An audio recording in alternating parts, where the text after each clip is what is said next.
दोस्तों नमस्कार। मैं प्रशांत कौशिक संवाद इंडेक मंच पर आप सभी का हार्दिक स्वागत करता हूँ, हार्दिक अभिनंदन करता हूँ। आप सभी जानते हैं संवाद इंडेक मंच पर विभिन्न महत्वपूर्ण विषयों पर चर्चा हम आपके सामने लेकर आते रहते हैं और आज भी उसी संदर्भ में देश की राजनीति में जो चर्चाएं इस समय व्याप्त हैं, ये जो मध्य प्रदेश, राजस्थान, छत्तीसगढ़, ये जो विधानसभा चुनाव कुछ समय के बाद कुछ महीनों में होने जा रहे हैं, उसको लेकर तमाम तरह की इस समय लोग अनुमान लगा रहे हैं कि कौन पार्टी वहां जीतेगी, कौन पार्टी विपक्ष में रहेगी। इसको लेकर राजनीतिक चर्चाएं लगातार गर्म होती जा रही हैं। और समाज निर्णय मंच पर आज के बाद चर्चा भी इसी विषय पर है कि राजस्थान, छत्तीसगढ़, मध्य प्रदेश के जो विधानसभा चुनाव हैं, उसमें बीजेपी या कांग्रेस में से कौन बाजी मारेगा, किसके हाथ निराशा लगेगी और जो देश की वर्तमान की राजनीति है, वह क्या संकेत देती है इन राज्यों के विधानसभा चुनाव के मद्देनजर। और साथ ही 2024 के जो लोकसभा चुनाव है, उसमें इन राज्यों के चुनाव परिणाम क्या भूमिका निभाएंगे, क्या इन राज्यों के चुनाव परिणाम से 2024 का लोकसभा चुनाव प्रभावित हो सकता है, क्या उसके जो गणित है लोकसभा चुनाव का, वह उस पर प्रभाव इन चुनाव के परिणाम का पड़ सकता है। इन सब बातों पर चर्चा करने के लिए आज हमारे साथ बहुत ही वरिष्ठ पत्रकार हमारे साथ इस चर्चा में जुड़े हुए हैं। हमारे साथ नेहा शुक्ला जी चंडीगढ़ से हैं, उनका मैं बहुत बहुत स्वागत करता हूँ, समाज निर्णय मंच पर बहुत बहुत अभिनंदन करता हूँ। साथ ही प्रवीण कुमार जी हमारे साथ इस समय जुड़े हुए हैं, वो बिहार से बिलोंग करते हैं और देश की राजनीति पर बड़ी उनकी व्यापक नजर रहती है, लगातार राजनीतिक विमर्श में वह विश्लेषण करते रहते हैं। मैं उनका भी बहुत बहुत स्वागत करता हूँ, अभिनंदन करता हूँ। तो चर्चा की शुरुआत सबसे पहले नेहा जी से करता हूँ। नेहा जी, आपको क्या लगता है कि वर्तमान अगर राजनीतिक परिदृश्य को हम समझें, उसमें राजस्थान, छत्तीसगढ़ और मध्य प्रदेश के चुनाव को लेकर इस समय बड़ी बातें हो रही हैं, लगातार चर्चाएं हो रही हैं। उनके जो राजनीतिक समीकरण है, आपको किस दिशा में जाते दिखाई देते हैं? हालांकि कांग्रेस दावा करती है कि मध्य प्रदेश में बड़ी बहुमत से बीजेपी से सरकार वो छीन रहे हैं, सत्ता प्राप्त कर रहे हैं और राजस्थान, छत्तीसगढ़ में सत्ता उन्हें अपनी बचाकर रखने में कामयाब हो रहेंगे। वहीं बीजेपी लगातार इस बात पे है कि वह सरकार मध्य प्रदेश में बनाएंगे और छत्तीसगढ़, राजस्थान को वह प्राप्त करेंगे। तो आखिर दोनों पार्टियों के दावे में आपको क्या सच्चाई नजर आती है या केवल हवा हवा ही ज्यादा लगता है पार्टी के दावों में? आपको क्या लगता है नेहा शुक्ला जी? जी, बहुत बहुत धन्यवाद करना चाहूंगी पहले प्रशांत जी मुझे आमंत्रित करने के लिए। ये जो तीन राज्य के विधानसभा चुनाव हैं, कहीं ना कहीं एक मूड सेट करेंगे। वैसे तो मूड ऑलरेडी सेट हो चुका है कर्नाटक के चुनाव के साथ ही, कि कांग्रेस के तरफ झुकाव जो है पहले से काफी बढ़ गया है। अब जनता जो है सिर्फ तुष्टीकरण तक ही सीमित नहीं रह जाएगी, बल्कि वो अपने मुद्दों के तरफ भी चाहती है कि नेताओं का ध्यान आकर्षित हो और उनकी जो समस्याएं बनी हुई है लगातार 9 वर्षों से आप देख रहे हैं। अभी तो बिल्कुल ऐसा समय आ गया है जब महंगाई जो है वो आम जनता की कमर तोड़ रही है। पहले इसे लेकर जनता के बीच जो है आवाज दबी दबी रहती थी, वो खुलकर नहीं बोलते थे, लेकिन अब जो है ये इतना लाचार बना रही है आम लोगों को कि महंगाई एक बड़ी समस्या है। और मध्य प्रदेश में जिस तरह से हालात हैं, छत्तीसगढ़ हो चाहे देश का कोई भी राज्य हो, मैं सिर्फ एक राज्य की बात नहीं करूंगी, बेरोजगारी आप सबके सामने है। और बेरोजगारी में अगर महंगाई आसमान छू रही है और इसको कंट्रोल करने के लिए सरकारों की जो नीयत है वो स्पष्ट नहीं हो रही है। ये भी स्पष्ट नहीं हो रहा है कि वो क्या नीतियां बना रहे हैं या क्या नीतियां लाने की कोशिश कर रहे हैं जिससे आम जनता को महंगाई से राहत दिलाई जा सके। तो ऐसे में जो आम जनता है उसका झुकाव जो उसे गारंटी देगा। अभी कल भी मैंने अरविंद केजरीवाल की एक सभा में जिस तरह से संबोधन दे रहे थे, वो मैंने सुना कि वो गारंटी दे रहे हैं कि मैं मुफ्त बिजली दे दूंगा, मैं जो मुफ्त स्वास्थ्य की सुविधा दे दूंगा। आप दिल्ली में देख लीजिए, आप मुझे पंजाब की सरकार को देख लीजिए। और ये गारंटी जो है वो कांग्रेस भी दे रही है। कांग्रेस के जो पिछले जितने चुनाव है आपने देखा होगा कि लगातार गारंटी का दौर चल रहा है। जब बीजेपी देती है तो वो रेवड़ी नहीं हो जाती, लेकिन जब कांग्रेस और आम आदमी पार्टी देती है तो वो रेवड़ी पॉलिटिक्स कहलाती है। हालांकि वो भी जो है इस तरह की मुफ्त योजनाओं की शुरुआत जो कि आम आदमी पार्टी ने की थी, अब दोनों ही पार्टी इसमें जो है शामिल हो गई है, चाहे वो कांग्रेस हो चाहे वो बीजेपी हो। लेकिन बेरोजगारी का जो मुद्दा है, मुझे लगता है प्रशांत जी ये काम कर सकता है, ये एक फैक्टर हो सकता है। बेरोजगारी और महंगाई ये दोनों मुद्दे जो हैं, मध्य प्रदेश में करप्शन को भी हमें नहीं भूलना चाहिए। करप्शन इतना ज्यादा व्यापक रूप से वहां पर है, और राजस्थान में भी कह सकती हूँ मैं कि राजस्थान में भी है और छत्तीसगढ़ में भी है। हालांकि तीनों राज्य की जो जनता है, कहीं ना कहीं जो जियोग्राफिक स्ट्रक्चर है इन तीनों राज्यों का, या फिर जो जातीय समीकरण है, ये सब भिन्न भिन्न है। ये सबकी अलग अलग अपने अपने स्तर पर जो है इसका प्रभाव और जो है इसका चुनावी फैक्टर माना जा सकता है। लेकिन फिर भी जब मैं राष्ट्रीय स्तर पर इसको देखती हूँ तो प्रशांत जी, मुझे ये दो अहम मुद्दे लगते हैं। एक महंगाई सर्वप्रथम, और एक बेरोजगारी। और इससे बीजेपी जो है वो भयभीत भी नजर आ रही है। भयभीत इस तरह से कह सकती हूँ मैं कि जब ये एक ट्रेंड से, अपनी रणनीति से हटकर पहले ही ऐलान कर देते हैं छत्तीसगढ़ के उम्मीदवारों का और मध्य प्रदेश के उम्मीदवारों का लिस्ट जारी कर देते हैं, तो कहीं ना कहीं उनको लगता है कि अगर समय से पहले तैयारी शुरू कर दी जाए तो शायद जो जीत के जो आसार है या फिर उम्मीद है वो और ज्यादा हम सुनिश्चित कर सकते हैं। तो ये एक डर बीजेपी में दिख रहा है।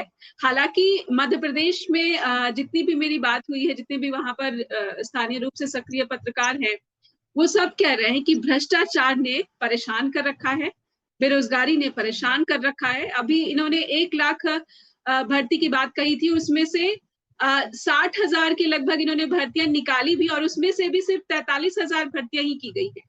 आप देखिए वायदे जो हो रहे हैं, जो मंच से वायदे हो रहे हैं 1 लाख नौकरियों के, निकाले जा रहे हैं 60,000 और उसमें से भी 43,000 है, बाकी का कुछ पता ही नहीं चलता है।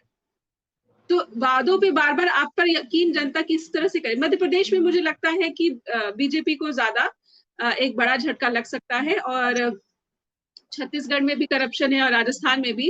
कांग्रेस को इतना भी जो है अश्योर होके नहीं चलना चाहिए, क्योंकि कांग्रेस की भी बहुत खामियां हैं, गुटबाजी जाहिर है। हालांकि कर्नाटक को जिस तरह से कांग्रेस ने साधा है, तो मुझे लगता है कि वो रणनीति यहाँ पर कितना असर डालेगी देखने की बात होगी। लेकिन यकीनन जो राहुल गांधी का प्रभाव है वो पहले से लगातार बढ़ा, और राहुल गांधी का भी जो प्रभाव है वो इन तीनों राज्यों के चुनाव पर पड़ेगा।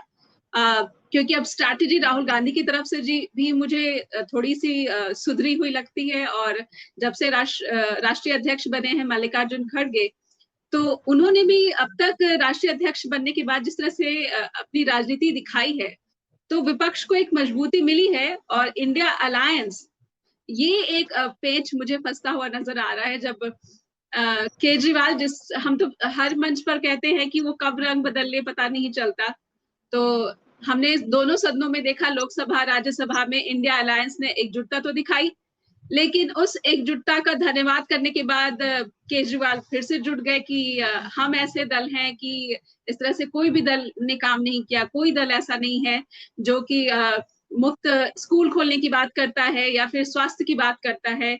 सभी जो है क्या कहते हैं, अपने अपने फायदे की बात करते हैं, जनता के फायदे की बात नहीं करते। तो अरविंद केजरीवाल जो है वो अभी भी एक बड़ा सवाल है इंडिया अलायंस में। और शरद पवार आप दूसरी तरफ देख ही रहे हैं, ये एकजुटता के जो मसले हैं ये लगातार बने हुए। नीतीश कुमार के बारे में प्रवीण सर ज्यादा अच्छे से बता सकते हैं, उधर से भी शगुफे छोड़े जा रहे हैं। तो इन सभी बातों का इन तीनों राज्यों के चुनाव पे गहरा असर पड़ेगा, मुझे लगता है प्रशांत जी। जी बिल्कुल ठीक कहा आपने कि कई सारे सवाल इंडिया के सामने, जो गठबंधन है उसके सामने भी है। और मैं सुनील शुक्ला जी भी हमारे मंच पर आ गए, मैं बहुत बहुत स्वागत करता हूँ, बहुत बहुत अभिनंदन करता हूँ।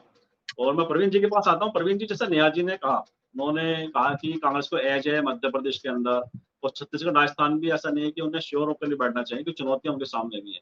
वहीं बीजेपी के सामने भी हम देख रहे हैं कि इसमें राजस्थान भी बड़ा विषय उनके सामने है। जिस तरह से उन्होंने वसुंधरा राजे को, जो 2 समितियां बनाई हैं, उससे अलग रखा है, तो यह दिखाता है कि बीजेपी के अंदर भी असंतोष के राजस्थान के अंदर काफी बड़ा है। और वसुंधरा राजे को समिति से बाहर रखना हो सकता है उन्हें, कहीं ना कहीं उसका नुकसान भी दे।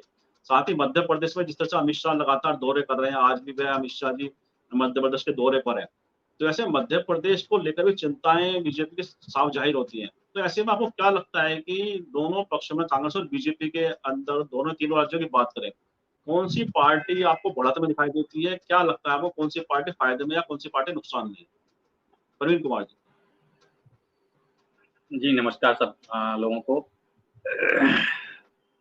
तो अभी के वक्त में जो चीजें दिख रही हैं, आज यदि चुनाव हो जाए, अभी चुनाव में 2-3 महीने का वक्त है, तो आज की तारीख में अगर चुनाव हो जाए तो मेरा मानना है कि छत्तीसगढ़, राजस्थान और मध्य प्रदेश तीनों के तीनों कांग्रेस जीत सकती है। क्योंकि जो स्ट्रेटजी है, हम स्ट्रेटजी फॉलो कर रहे हैं बीजेपी की स्ट्रेटजी को। कांग्रेस जो कर रही है वो तो कर रही है, कर्नाटक से जो एक टेम्परामेंट बना है, भारत जोड़ो यात्रा से जो टेम्परामेंट बना है, वो चीजें काम कर रही हैं लगातार। हम फॉलो कर रहे हैं बीजेपी की स्ट्रेटजी को। आप एक एक करके स्टेट का देख लीजिए। छत्तीसगढ़ में इनके पास आज की डेट में बीजेपी के पास कोई नेता नहीं है।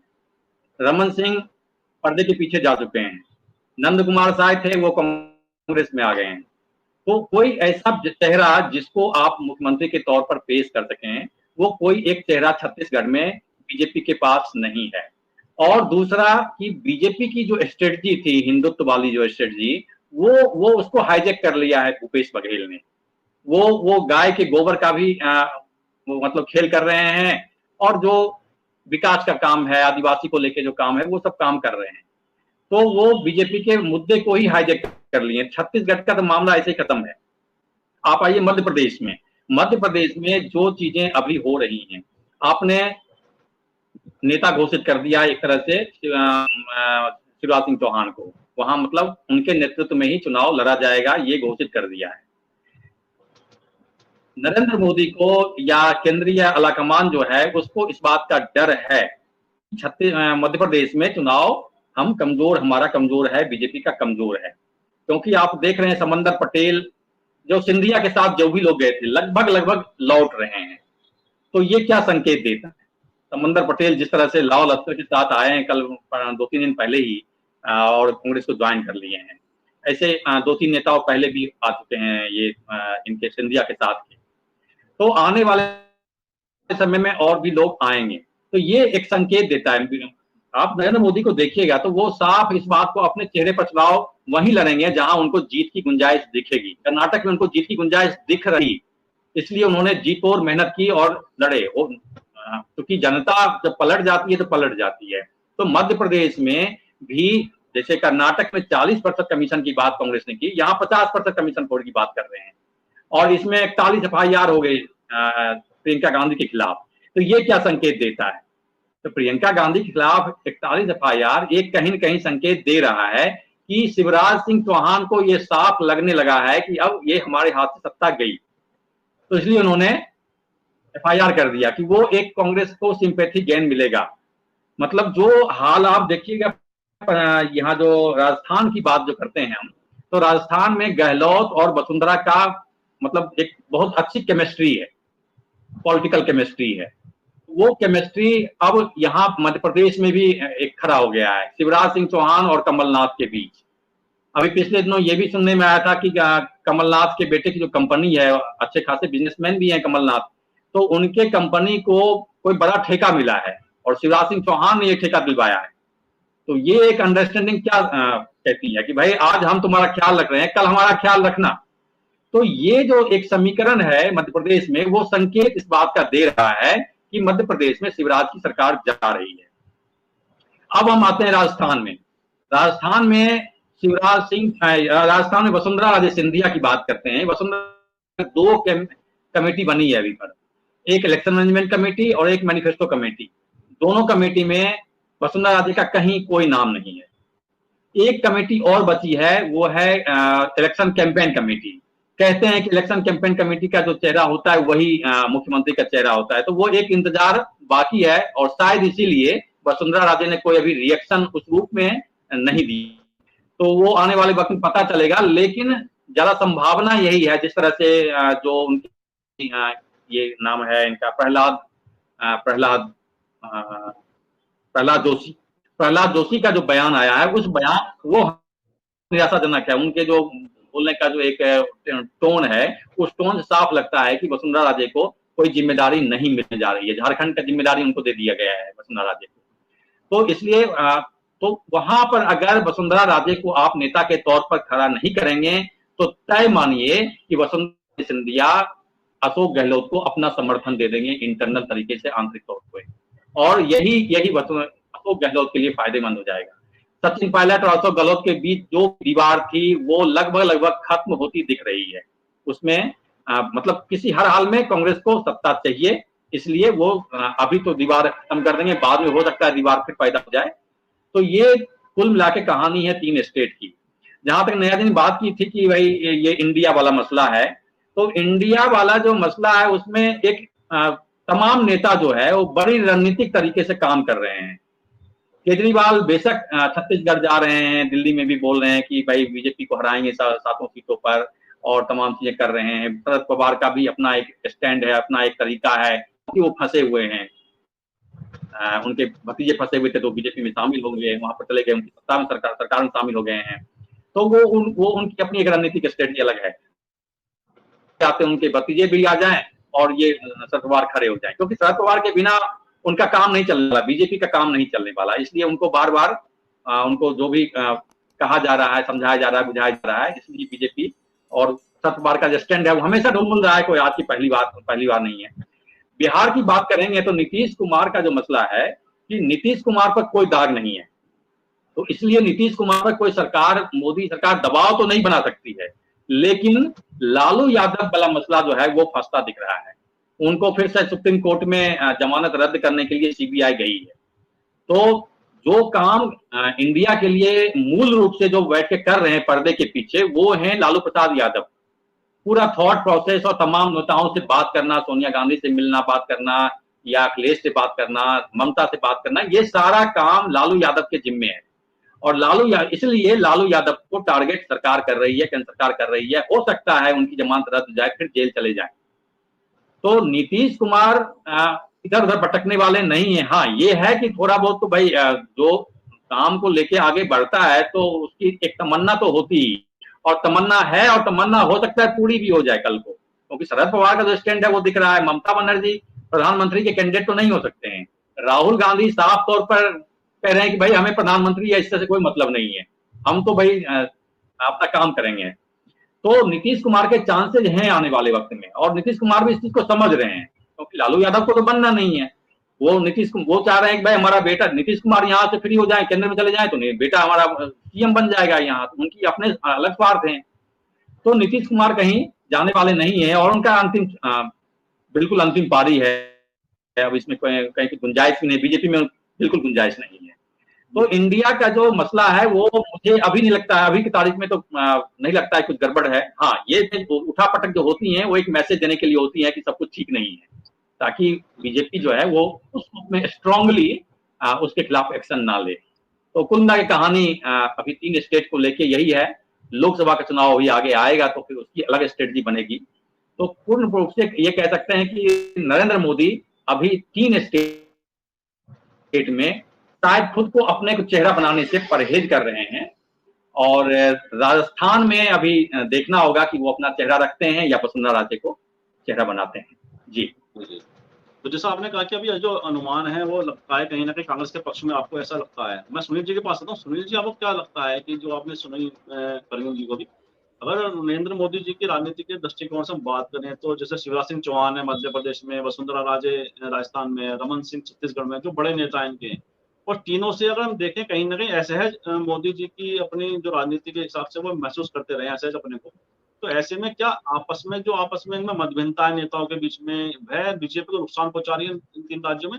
और कांग्रेस के पक्ष की अगर हम बात करें, कांग्रेस के दृष्टिकोण की बात करें, तो जो विवाद थे उनके आपस में, जैसे सचिन पायलट और अशोक गहलोत का, और वहाँ पे एसएम बाबा जो छत्तीसगढ़ भूपेश बघेल के बीच में जो आपस में मतभेद थे, वे कहीं ना कहीं कांग्रेस पार्टी सुलझा ली है।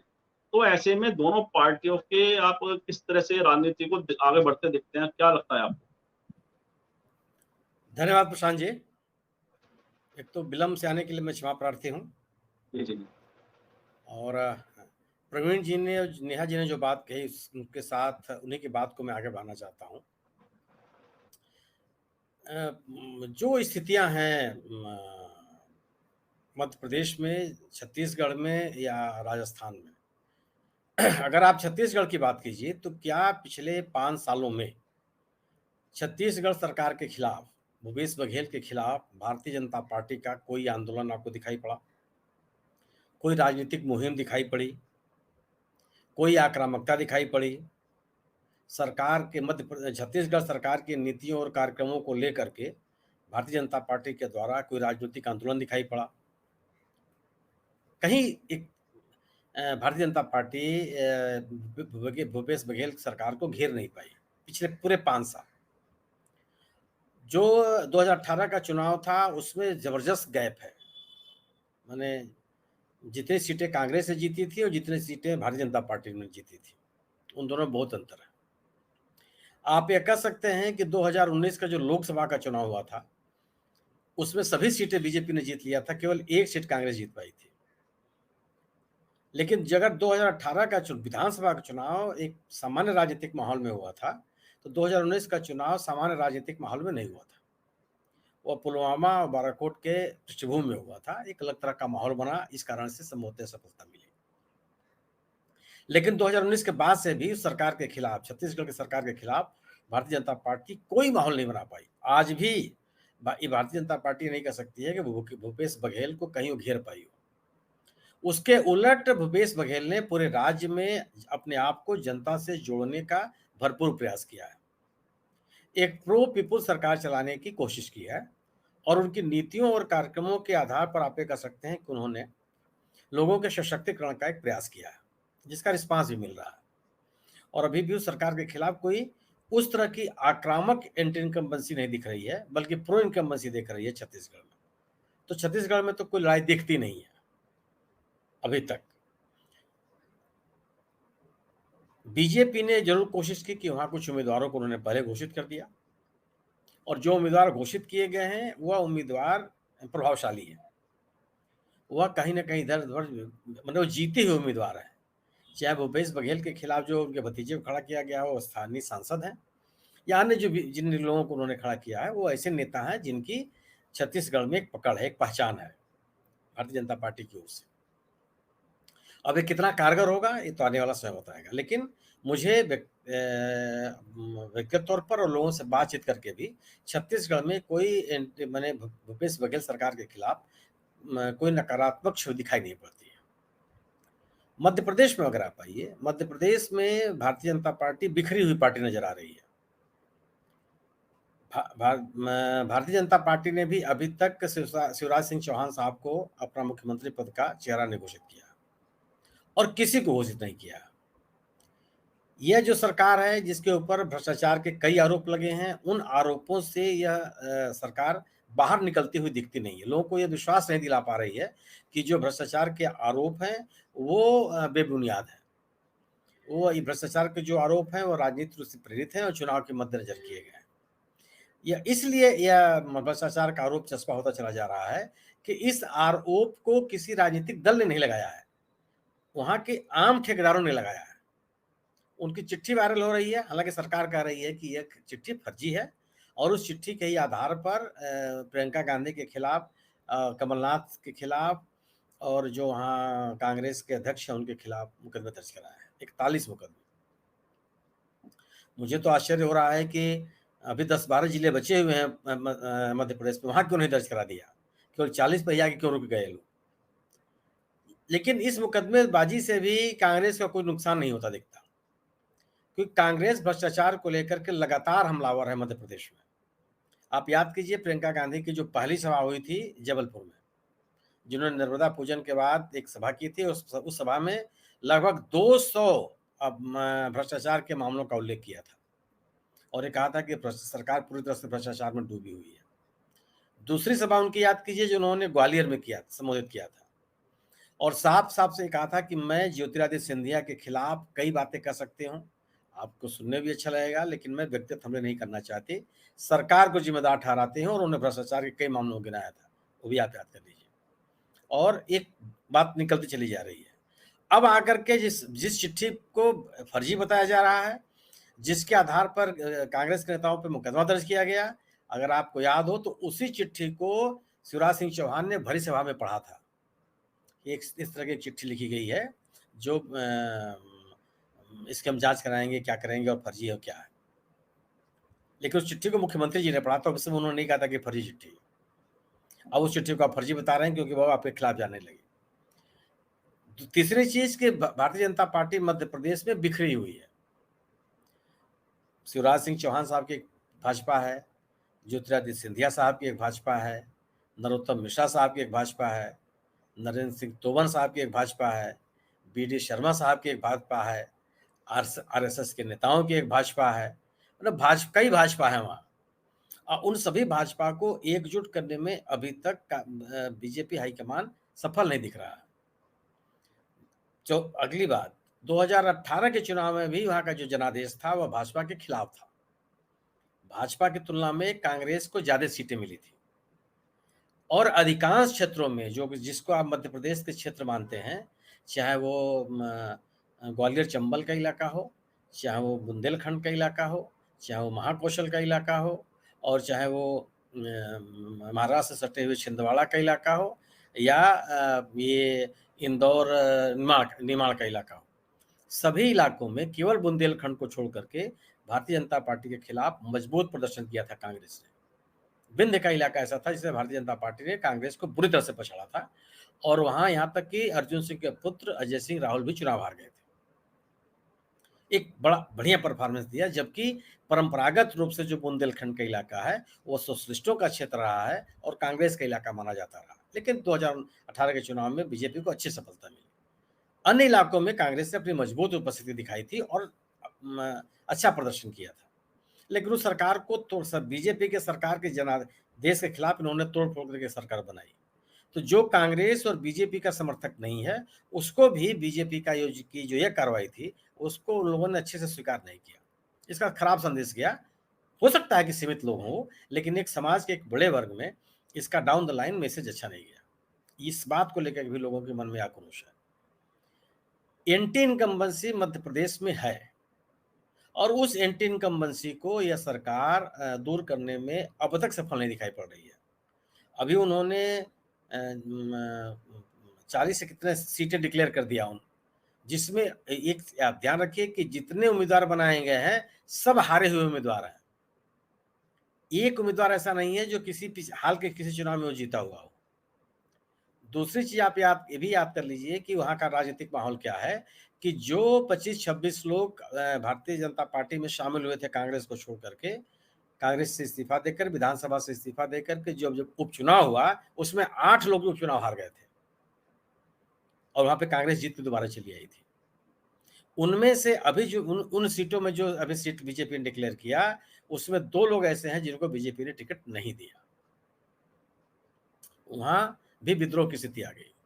अभी प्रवीण जी ने कहा कि बड़ी बड़ी तादाद में बड़ा लंबा चौड़ा 700-800 गाड़ियों का काफिला लेकर लोग ले जाकर के कांग्रेस में शामिल हुए। ये शामिल होने वाले कौन लोग हैं और इतना शोर शराबा मचा करके एक माहौल बना करके क्यों जा रहे हैं उस पार्टी में? कैलाश जोशी के पुत्र अगर चुनाव पार्टी छोड़ के चले जा रहे हैं तो इसका एक राजनीतिक संदेश है। ये विजय वर्गीय साहब अगर इसमें चुपचाप बैठे हुए हैं इसका कोई ना कोई राजनीतिक मतलब है। अगर भारतीय जनता पार्टी जैसी मजबूत पार्टी, सशक्त पार्टी, साधन संपन्न पार्टी के लोग अगर अपनी पार्टी छोड़ करके विपक्षी दल में जा रहे हैं तो मुझे यह इस तरह की घटनाएं उस राज्य में व्याप्त जो राजनीतिक माहौल है उसका संदेश देते हैं।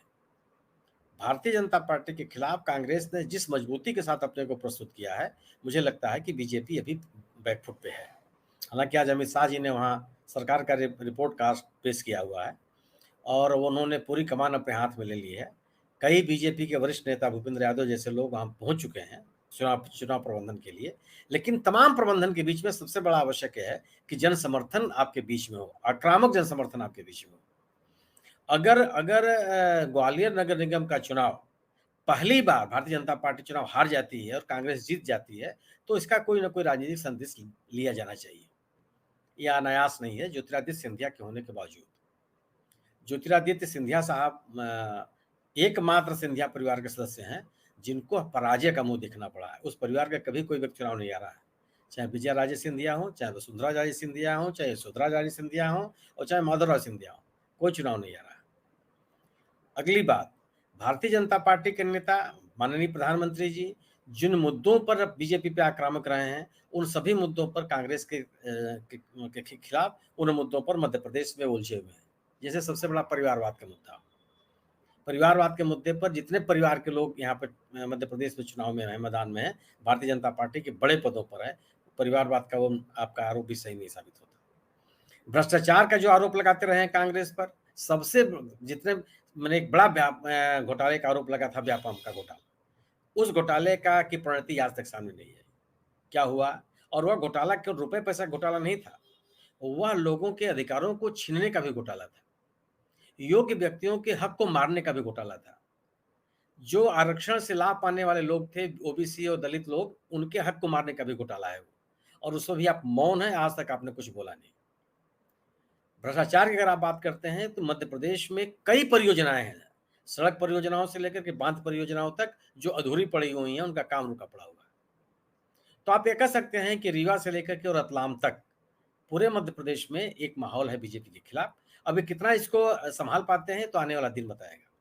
लेकिन एक बिखरी हुई बीजेपी, भारतीय जनता पार्टी की बिखरी हुई बीजेपी कांग्रेस पर कितना हमलावर हो पाएगी, यह लोगों के मन में संदेह हो रहा है। जबकि कांग्रेस ने अपने आप को, चाहे दिग्विजय सिंह हो, चाहे कमलनाथ हो, चाहे वहाँ कांग्रेस के अध्यक्ष हो, सब एक कांग्रेस के अध्यक्ष कमलनाथ जी हैं, इन लोगों ने मिलकर के एक संगठित पार्टी के रूप में अपने आप को प्रस्तुत किया। आम आदमी कितना डैमेज कर पाएगी अभी ये कहना मुश्किल है। लेकिन क्यों? इसलिए कि अब मैं जो महसूस करता हूं कि अब मतदाता या तो बीजेपी के साथ है और बीजेपी के खिलाफ है, और बीजेपी के खिलाफ वो किसी एक दल के साथ है, एक दल समूह के साथ है, वो बट नहीं रहा है। कर्नाटक का चुनाव और हिमाचल का चुनाव इस बात के संकेत है। राजस्थान में अगर आप आइए, राजस्थान में मेरा अपना मानना यह है कि वसुंधरा राजे भारतीय जनता पार्टी की अकेली नेता है जिनका भरतपुर से लेकर के उदयपुर तक असर है। पैन राजस्थान उनका असर है, और किसी नेता के पास इतनी ताकत नहीं है। सब इलाकाई नेता है वहां, और किसी नेता की वो अपील नहीं है जो वसुंधरा राजे की है। 5-6 बार की वो एमपी हैं, और मुख्यमंत्री के रूप में भी वो पॉपुलर रही हैं। और समाज का कोई ऐसा वर्ग नहीं है, चाहे वो जाट हो, चाहे गुजर हो, चाहे ठाकुर साहब लोग हो, चाहे पंडित जी लोग हो, चाहे व्यापारी, हर वर्ग में उन्होंने अपनी छाप छोड़ी है, और उनका समर्थक वर्ग है। संगठन में भी उनकी एक अच्छी पकड़ है। अगर भारतीय जनता पार्टी वसुंधरा राजे को राजस्थान में पीछे रखती है तो मुझे लगता है कि यह उसी तरह से यह प्रयोग असफल होगा जिस तरह से कर्नाटक में येदियुरप्पा साहब को पीछे रखने का परिणाम भोगना पड़ा था। वसुंधरा राजे के मुकाबले में, वसुंधरा राजे के बगैर राजस्थान में भारतीय जनता पार्टी के आगे बढ़ना मुश्किल है। एक जब आप याद, यह अनायास नहीं है, वसुंधरा राजे की ये जो ताकत है अनायास नहीं है।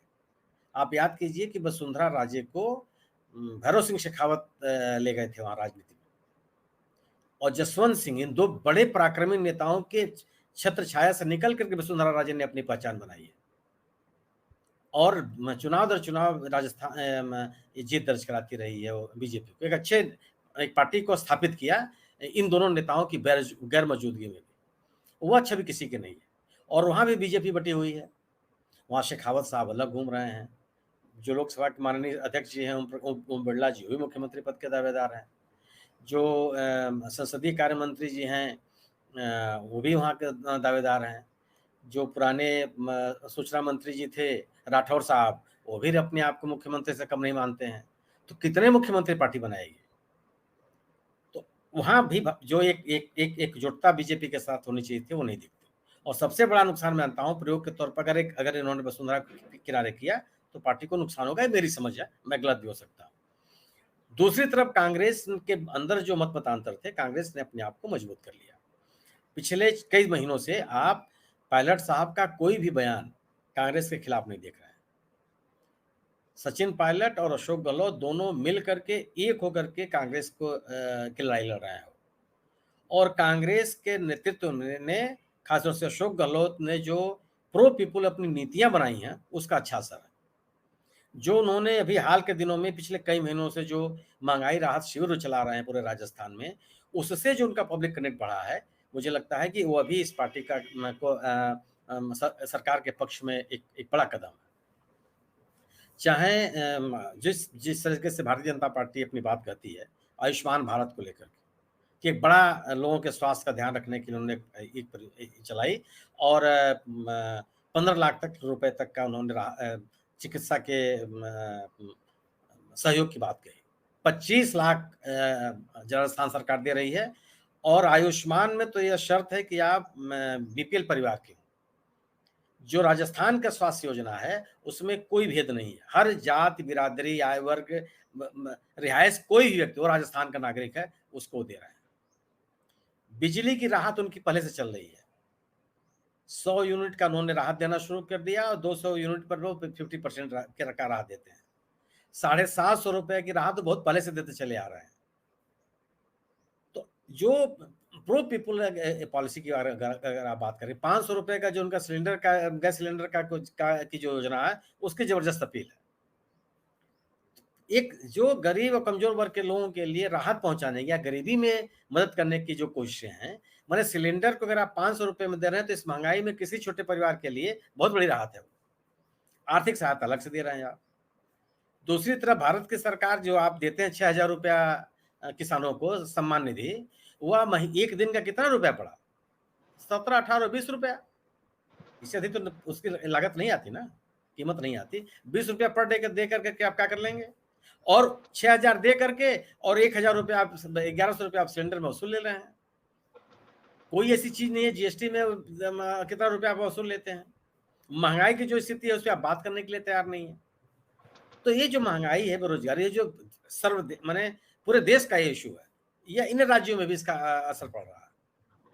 और भारतीय जनता पार्टी राजस्थान में भी गहलोत सरकार के खिलाफ वह माहौल नहीं बना पाई है जो माहौल कांग्रेस ने कर्नाटक में बीजेपी सरकार के खिलाफ बना दिया था, जो माहौल कांग्रेस ने हिमाचल में बीजेपी सरकार के खिलाफ बना दिया था, वह राजस्थान में भी बीजेपी नहीं बना पाई।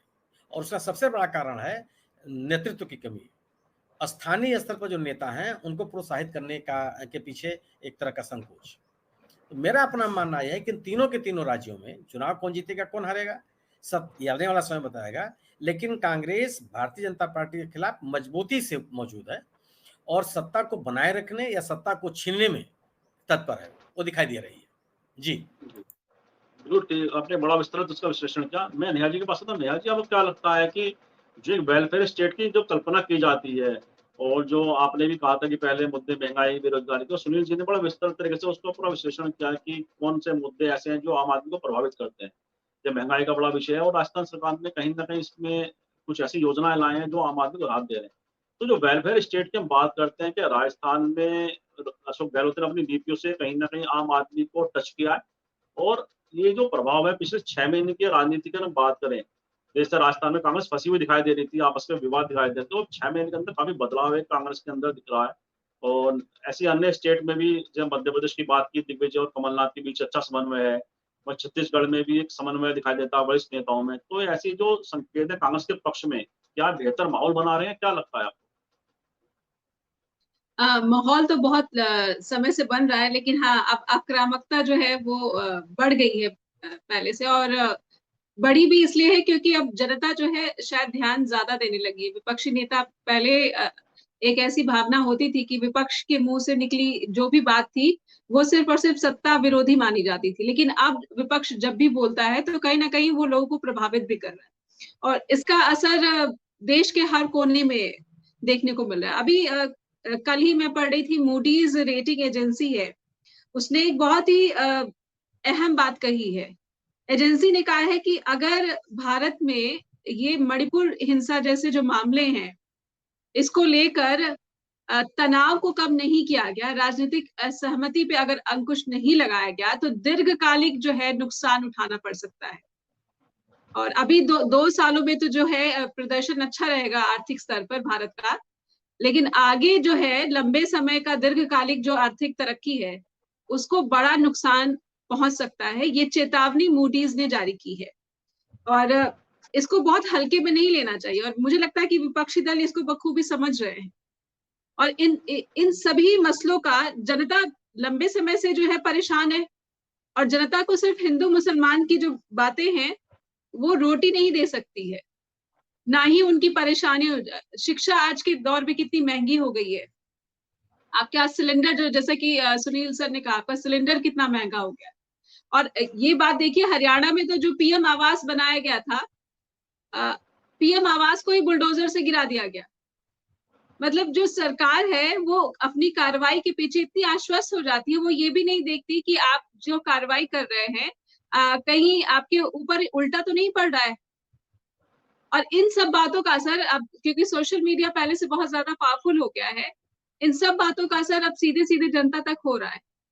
और जब वेलफेयर की बात करते हैं तो कांग्रेस नो डाउट जहां जहां सरकारें हैं कांग्रेस की और जहां जहां विपक्ष में भी कांग्रेस दिखती है, वो जनता के मुद्दों पर बात करती हुई दिखती है। और पहले ये होता था कि बीजेपी जो भी नैरेटिव सेट कर देती थी, कांग्रेस उसी पर जो है बातें करती दिखती थी। लेकिन अब मुझे लगता है कि जो कांग्रेस का जो पूरा का पूरा ध्यान है सिर्फ और सिर्फ जनता के मुद्दों पर ही केंद्रित नजर आता है। और सुनील सर ने तो बहुत ही स्पष्टता से कह दिया, चाहे वो मध्य प्रदेश हो चाहे वो छत्तीसगढ़ हो, जनता से जुड़ा नेता बीजेपी का मुझे लगता है नहीं दिखता है। और कहीं ना कहीं ये जो कंट्रोल मोदी और अमित शाह का रहा है शुरू से बीजेपी के ऊपर, इस रणनीति ने बीजेपी को ये बहुत बड़ा नुकसान पहुंचाया है। अब कोई नेता, अगर कांग्रेस को छोड़ दिया जाए तो बीजेपी का इन तीनों राज्यों में कोई ऐसा नेता नहीं है जो सीधे सीधे जनता से, जिसकी एक मास अपील हो। कोई नेता ही जो है वो मास अपील कर अपने आप को एक नया, एक होता है एक नेता का उभार भी जो है नहीं देखा जा सका है। और ये बहुत घातक परिणाम है और लंबे समय बीजेपी को बहुत समय लग जाएगा कि नेताओं पर कितना असर वो कैसे डाल सकती है।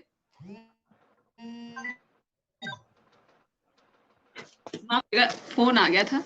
तो बीजेपी के पास अब नेता की भी कमी हो गई है, जैसा कि सुनील सर ने बोल ही दिया है। माफ कीजिएगा, मेरा फोन थोड़ा सा डिस्टर्ब हो गया कॉल कर आने की वजह से, तो ऐसे ही मैं कर लेती जी। तो नेता का अभाव बीजेपी में दिखता है, बीजेपी के खेमे में दिखता है, और इसका पूरा का पूरा फायदा जो है वो कांग्रेस पर। एक चिंता मेरी ये जरूर रहेगी प्रशांत जी, बेशक इंडिया के एकजुटता को लेकर सभी जो वरिष्ठ लोग हैं वो आश्वस्त दिखते हैं, लेकिन मुझे लगता है कि जनता में एक संदेश जाना जरूरी है कि अगर आप एकजुट हो, अगर पर्दे के पीछे भी एकजुट हो, तो वो पर्दे के बाहर भी आना जरूरी है, क्योंकि जनता को आप अब कंफ्यूज छोड़ नहीं सकते। ये बहुत ही क्रूशियल टाइम है। अगर जनता कंफ्यूज रहेगी तो हो सकता है कि वो एक स्थिर गवर्नमेंट के लिए वो बीजेपी के पास भी चली जा सकती है, क्योंकि हमें भूलना नहीं चाहिए कि यूथ वोटर्स जो है उसका कंट्रीब्यूशन बहुत ज्यादा है जी। बिल्कुल आपने सही कहा है कि जो इंडिया का गठबंधन है, जो एकता की बात करते हैं, वो सामने भी दिखाई देना चाहिए। विभिन्न मोर्चों पर उन्हें आपस के संघर्ष से बचना चाहिए। और प्रवीण जी के पास ना, प्रवीण जी आपको क्या लगता है, जो बातें कही हैं नेहा जी ने भी, कि जो गठबंधन के नेता हैं उन्हें आपसी समन्वय का जो प्रदर्शन है वह बहुत मजबूत तरीके से करना पड़ेगा आने वाली चुनौतियों से निपटने के लिए। वही अगर हम बात करें बीजेपी के दृष्टिकोण की, तो जैसे 2014 में जब सरकार बनी नरेंद्र मोदी जी की केंद्र में, तो वो तमाम मुद्दे थे जो आम आदमी से जुड़े मुद्दे थे, जो उन्होंने बात की थी। महंगाई की बात की थी उन्होंने, महिला सुरक्षा की बात की थी, या जो 15 लाख की बात कही जाती है जुमले की, जो कहा जाता है कि जुमला था वो, ऐसे तमाम तरह के उन्होंने वादे किए थे जो आम आदमी को सीधे प्रभावित करते हैं। लेकिन वर्तमान दौर में उन मुद्दों से क्यों बीजेपी बस्ती दिखाई देती, चाहे महंगाई की बात हो या बेरोजगारी की बात हो, ऐसे तमाम मुद्दे जो आम आदमी के को सीधा प्रभावित करते हैं, आज उससे बीजेपी बस्ती नजर आ रही है। तो ऐसा क्या बदलाव आप देख रहे हैं बीजेपी की रणनीति के अंदर? क्या उन्हें भरोसा है कि मोदी जी के चेहरे पर ही सब कुछ टिका हुआ है भारतीय राजनीति का इस समय परिदृश्य? क्या लगता है आपको प्रवीण जी? नहीं, असली बात ये है कि अभी तक क्या था कि अभी आप देखिए 5 साल महंगाई तो 5 साल पहले से बनी हुई है, बेरोजगारी 5 साल पहले से बनी हुई है, चीजें पहले से बनी हुई हैं, लेकिन जनता देखती है कि जो सामने वाला है वो कितना सशक्त है। आप ध्यान से देखिएगा तो कर्नाटक का चुनाव और भारत जोड़ो यात्रा, इन दोनों से चीजें बदली हैं। जनता को अब लगने लगा है कि हाँ, कोई है जो इसको संभाल सकता है, सामने आ सकता है, बीजेपी से लड़ सकता है। जब बीजेपी से कोई लड़ने की स्थिति आई नहीं तो जनता के पास कोई विकल्प नहीं था, और बीच बीच में कुछ चीजें ऐसी हो जाती हैं, जैसे 2019 में भी मामला बहुत खराब था, लेकिन क्योंकि पुलवामा वाला मामला हो गया तो वो चीजें एकदम से बदल गई। तो इससे इनकार आज भी नहीं कर सकते हैं कि महंगाई, तमाम महंगाई, बेरोजगारी और भ्रष्टाचार सब कुछ होते हुए भी अगर कुछ आने वाले समय में ऐसी चीजें हो जाएं, जैसा कि सतपाल मलिक संकेत कर रहे हैं कि राम मंदिर पर हमला हो सकता है, कोई बीजेपी बड़े नेता की हत्या हो सकती है, तो ये सब चीजें जो हैं वो चीजें बदल देती हैं तुरंत में।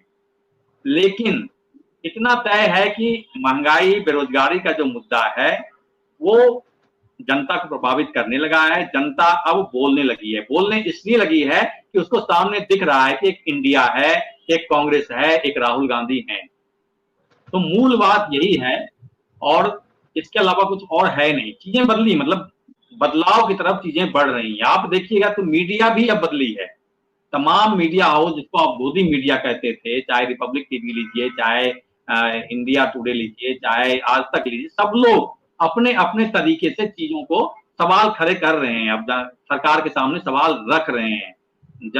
सवाल रखने के बाद वो नेता जो है बौखला जाते हैं, क्योंकि उनको लगता था कि भाई ये तो हमारे थे, ये तो हमारी चाटुकारिता करते थे, आज सवाल क्यों खड़े करने लगे हैं।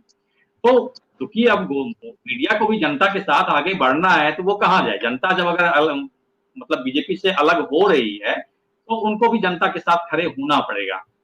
तो मुझे कुल मिला के लग तो रहा है कि चीजें बदल रही हैं, और उस बदलाव में जैसा कि इंडिया की बात है, तो इंडिया का मैसेज जा रहा है नहीं जा रहा है, ये विशुद्ध इंडिया जो बना है वो विशुद्ध लोकसभा चुनाव के लिए बना है। इसमें राज्यसभा का वो राज्यसभा राज्यों के चुनाव के मसले नहीं है। अगर राज्यों के मसले में फंसेंगे इंडिया, तो इंडिया नहीं रह पाएगी, फिर वो अलग अलग हो जाएगी। क्योंकि आप बंगाल का लीजिए, वहां ममता बनर्जी से सीधा मुकाबला है कांग्रेस का। आप केरला में चले जाइए, वामपंथियों से मुकाबला है कांग्रेस का। यहाँ दिल्ली में सीधा सीधा मुकाबला अरविंद केजरीवाल से है। तो ये जो चीजें हैं तो फिर बनेगी नहीं इंडिया की बात। तो इंडिया का मसला अलग है, बिल्कुल लोकसभा चुनाव के लिए तय हुआ है। हम चूंकि आज 3 राज्यों के चुनाव की बात कर रहे थे, इसलिए हमें इंडिया का बहुत ज्यादा मसला है नहीं।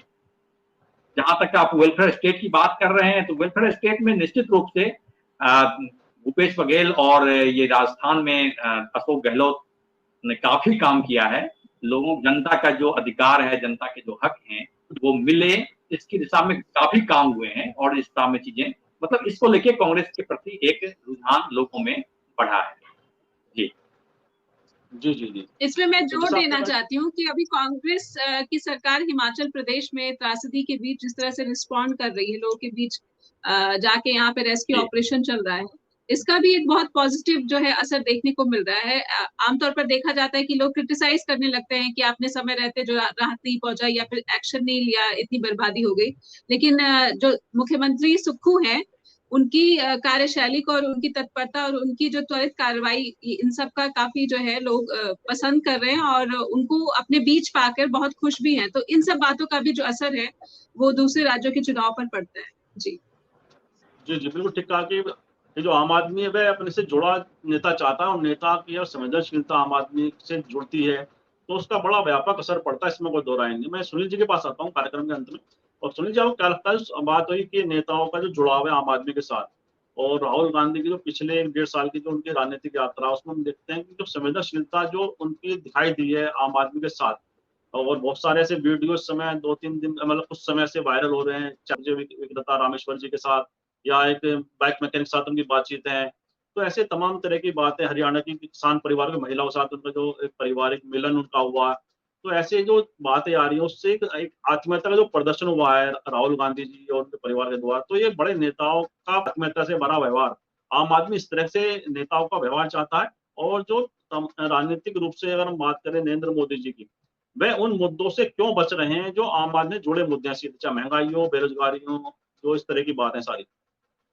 सुनील जी। कांग्रेस ने अपना जो पब्लिक कनेक्ट है वो बहुत बेहतर किया है। और आप ये भी एक चीज जानिए कि अगर आप किसी व्यक्ति को अविश्वसनीय बता करके बहुत प्रचारित करते रहे हों, और उस व्यक्ति जब विश्वसनीयता लौटती है तो उसका आकार बहुत बड़ा हो जाता है। लोग ये महसूस करते हैं कि अब तक हमसे गलती हो रही थी कि हम इस व्यक्ति को इस रूप में नहीं ट्रीट कर रहे थे। 2014 से जिस तरीके से संस्थागत और संगठनात्मक तरीके से राहुल गांधी को एक अविश्वसनीय नेता, एक अगंभीर नेता के रूप में स्थापित करने का प्रयास किया गया, उन सभी प्रयासों को ध्वस्त कर दिया राहुल गांधी ने अपने राजनीतिक कार्यक्रमों से।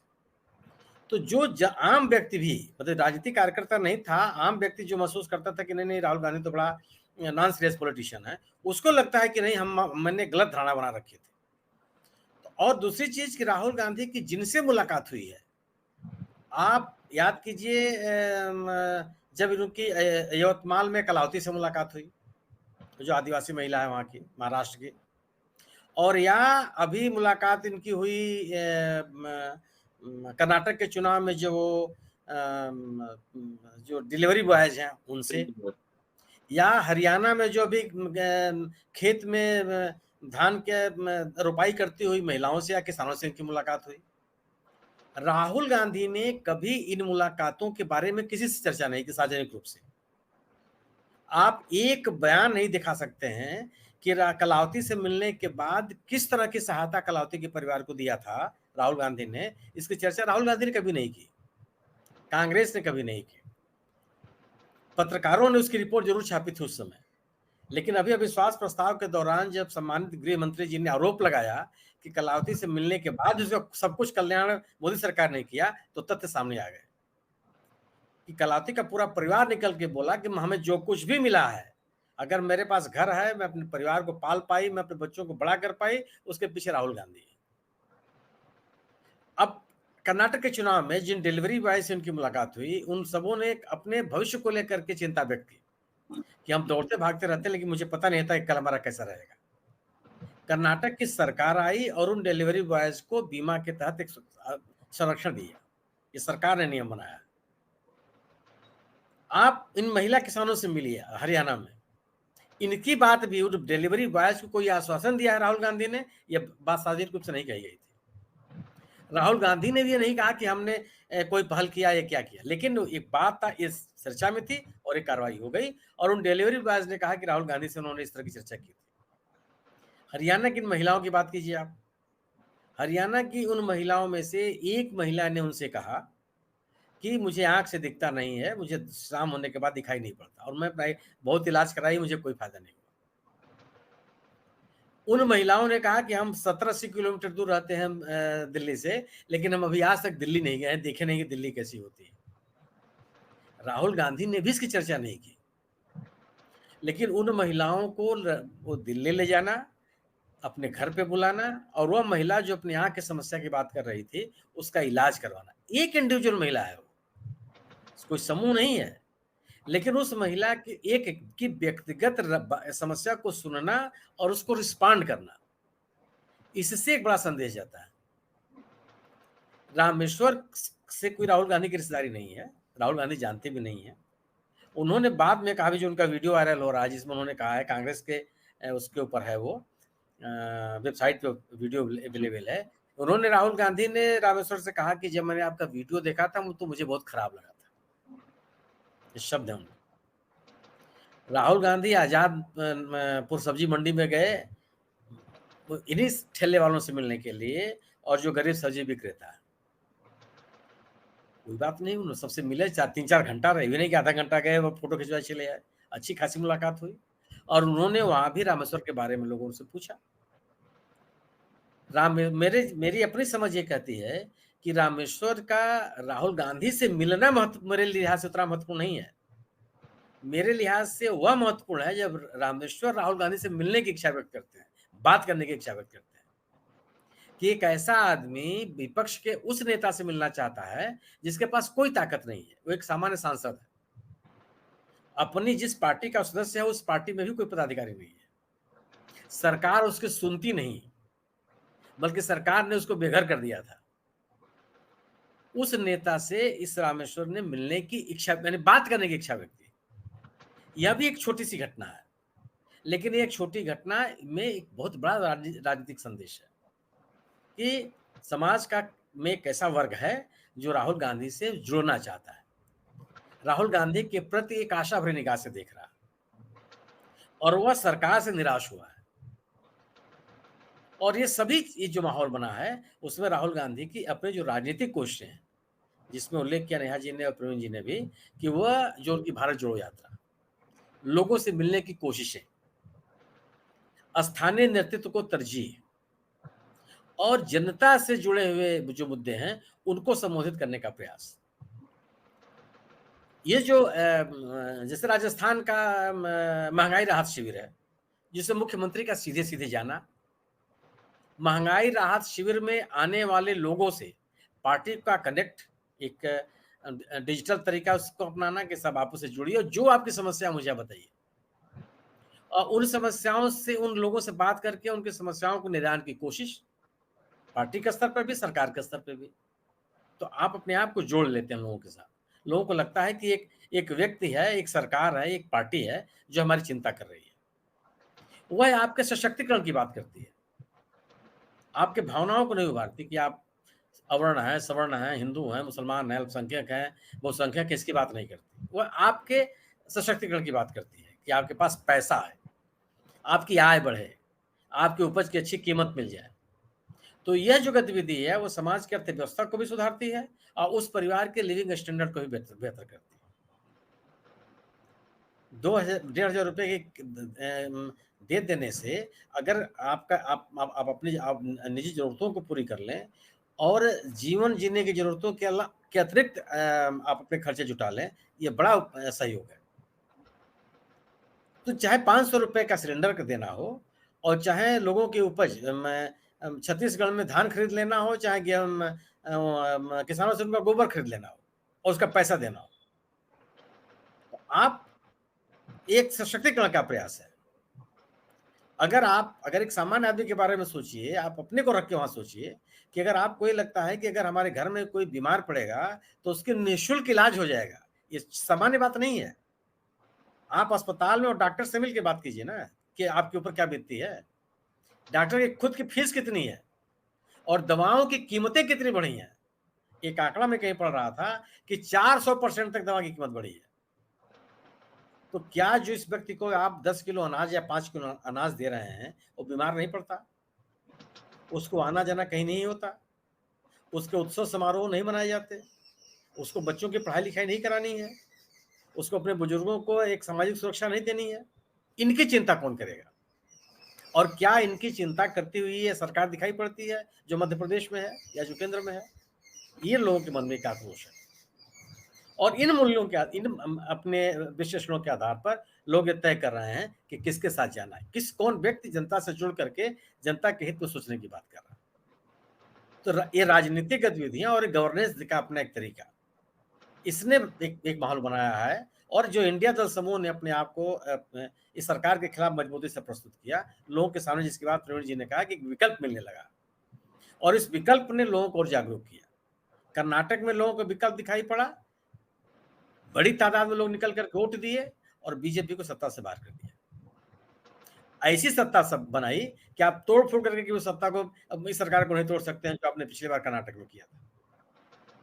एक राजनीतिक माहौल बना है और राजनीतिक माहौल को बनाने में कांग्रेस पार्टी का अपना पब्लिक कनेक्ट की जो अभियान है और इंडिया दल समूह के जो विभिन्न राज्यों में एक राजनीतिक असर है, इसकी भूमिका बहुत महत्वपूर्ण है।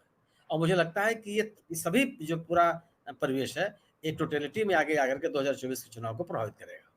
जी बिल्कुल ठीक कहा आपने। जो पब्लिक कनेक्ट है वह बड़ा महत्वपूर्ण होता है राजनीति में और उसका ही परसेप्शन जो बनता है वही राजनीतिक रूप से जो पार्टियों को आगे बढ़ाता है, नेता को आगे बढ़ाता है। और कहीं ना कहीं हम देखने की पब्लिक कनेक्ट के अंदर जो राहुल गांधी का जो प्रयास है वह ज्यादा आगे बढ़ा दिखाई देता है और उससे कहीं ना कहीं सत्ता पक्ष जो बीजेपी है उसके अंदर बेचैनी भी स्पष्ट रूप से दिखाई देती है। कि आने वाले समय बताया कि राजनीतिक रूप से चुनाव परिणाम के अंदर वह सब जो कोशिशें हैं कांग्रेस पार्टी की कितनी कारगर होती है और बीजेपी की जो प्रयास है लगातार सत्ता बचाने के या दूसरे राज्यों में सत्ता प्राप्त करने के, उसमें वह कहाँ दिखाई देती है। तो आने वाले समय बताएगा इन सब बातों को। लेकिन आज की चर्चा में सहभागिता करने के लिए, पूरा विषय का विस्तृत विश्लेषण करने के लिए हमारे जो अतिथि थे आज, उनका मैं बहुत बहुत आभार और धन्यवाद व्यक्त करता हूँ, सुनील जी का, प्रवीण जी का, नेहा जी का, कि आपने विषय का बहुत सार्वभौमिक तरह से विश्लेषण किया। मुझे विश्वास है हमारे दर्शकों को चर्चा जरूर पसंद आई और आप सभी से भी मैं आग्रह करता हूँ इस वीडियो को लाइक करें, शेयर करें, कमेंट करें, साथ ही संवाद इंडिया चैनल को सब्सक्राइब के साथ बेल आइकन जरूर दबाएं। इससे संवाद इंडिया अपडेट आपको समय से मिलते रहे। आप सभी का बहुत बहुत आभार, बहुत बहुत धन्यवाद।